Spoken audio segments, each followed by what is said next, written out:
Chikong birthday surprise will make me happy. Tapos, dalawang tickets to. Para sabay tayo manonood ng concert. Mag-first move ka. Yuck.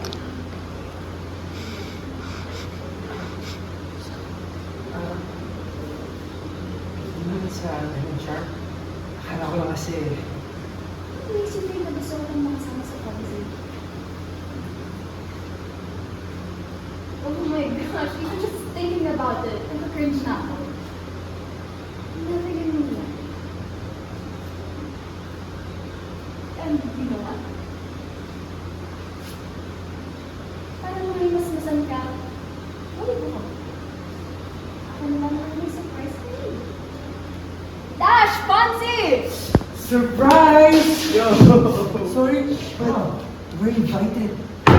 Yeah, invited to destroy everything.